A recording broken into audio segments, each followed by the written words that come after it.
Hello, it's the Orange Defender here, and today we're not working on this, we're working on this, which is an Isuzu D-Max. So we're going to be taking the rear tub off, and in place of that we're going to build a flatbed frame with an A-bar going over the top, and also we're going to put in rails so it can support an Overland pod, trailer, whatever he wants to put on the back of it. Just going to make the vehicle a lot more versatile for the uses that he wants.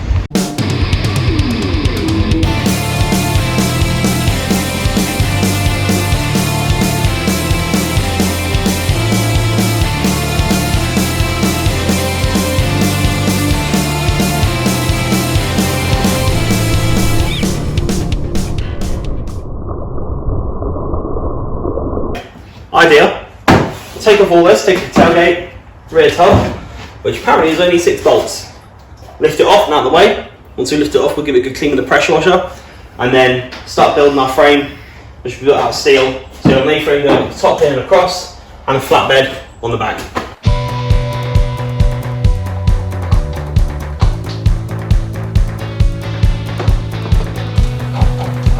Look at the mess he's making on my floor. My nicely new painted floor. Very sorry, I won't clean it. You won't clean it.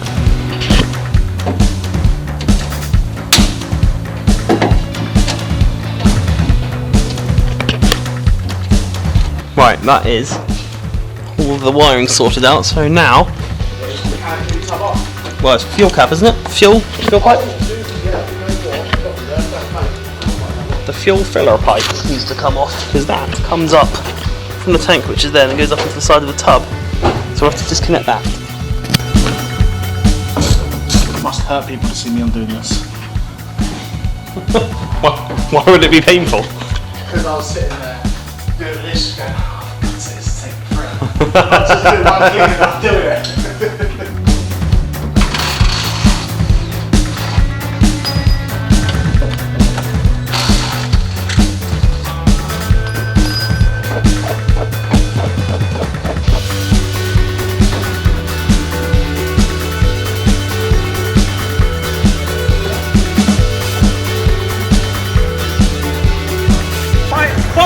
I hope you fall. I don't know whose insurance you're running off, but I hope not your own personal. Go fast! Yeah, love it. So, we've got the tub off. We were going to wash it, but Mr. Impatient here wanted to do the cutting before the washing. So, we're going to cut 9 inches off the end of the chassis here, remove the steel bumper, which was a bloody expensive custom-made steel bumper, not even a year old, and now he's cutting it off.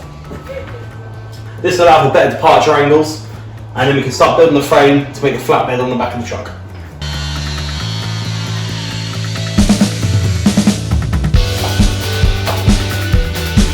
Now it is a proper bobtail, isn't it? Yeah. Plan is, Mr. Angle Grinder is going to cut off the lips on these edges here.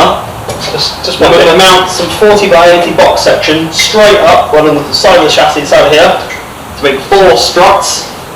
That's going to support the flatbed tray. The whole tray is going to be in line of where the maximum lift of the wheels is going to come up, or articulation. Articulation.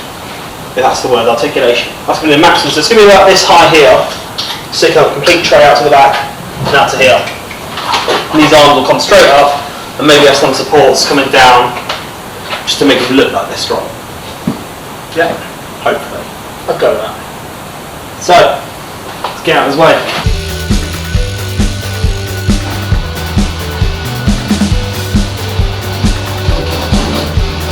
Harder than I thought. Gotta get up.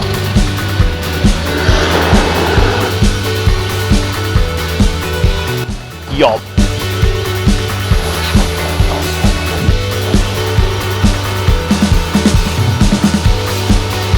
Okay, so we've measured from the bump stop up to the chassis rail. So this wheel here and the other side has got movement up, or articulation up, of about 170 mil.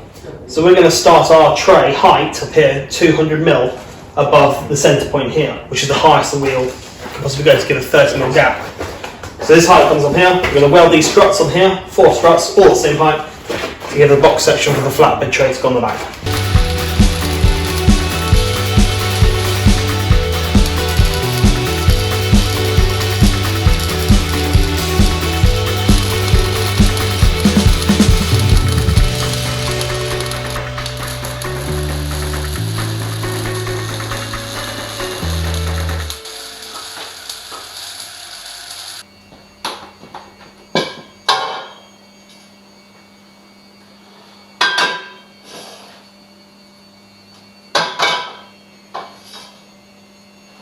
Oh yes! It's starting to look like how it should do now, isn't it?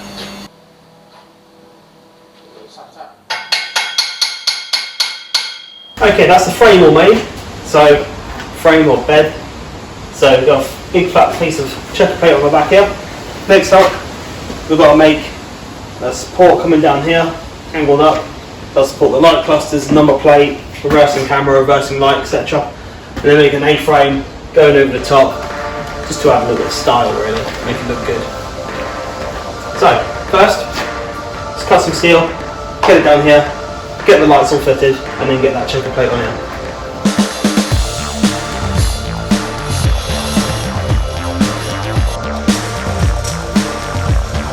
So that's the frame built for the rear bumper.